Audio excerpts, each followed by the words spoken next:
Il s'agit de ce problème de la téléphonie mobile au Cameroun. La qualité du réseau depuis plusieurs semaines laisse à désirer et pour l'heure, on ne sait toujours pas ce qui fait problème. Je commence par vous, professeur Massanga Obama. Qu'est-ce qui ne va finalement plus avec le réseau téléphonique dans notre pays, que ce soit le simple réseau, que ce soit Internet, on ne comprend pratiquement plus rien. Les consommateurs sont aux abois. Oui, parfait. Ici, vous l'avez dit vous-même dans votre propos introductif que les opérateurs du secteur approchés par vos soins sont restés muets. Tout à fait. Bon, ce qui veut dire que techniquement, on ne peut pas avoir d'éléments à vous proposer si ceux qui sont dans l'action n'arrivent pas à parler. On ne peut que spéculer intellectuellement.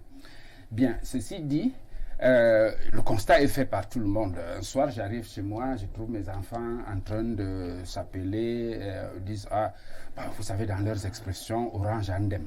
Orange Andem. Bon, je ne sais pas ce que ça veut dire exactement. C'est chacun qui appelle son ami.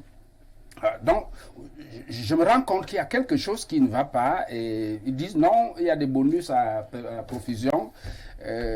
Donc, quand je prends ce fait pour lier au sujet, pour dire que j'ai l'impression que le phénomène semble échapper même à ces opérateurs.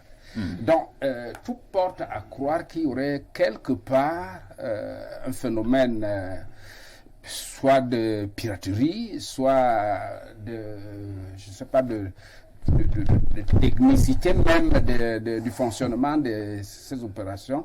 Je ne sais pas ce qui se passe, parce que je ne peux pas imaginer un opérateur offrir sa communication aussi gracieusement à des usagers, abonnés ou pas abonnés. Il m'a semblé quand même que quelque chose échappe.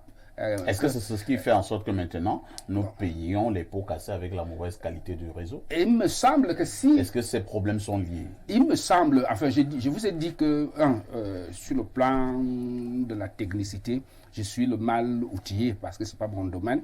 Donc, je ne peux spéculer ici que comme citoyen ordinaire, comme consommateur, comme celui qui regarde la scène se dérouler au plan social.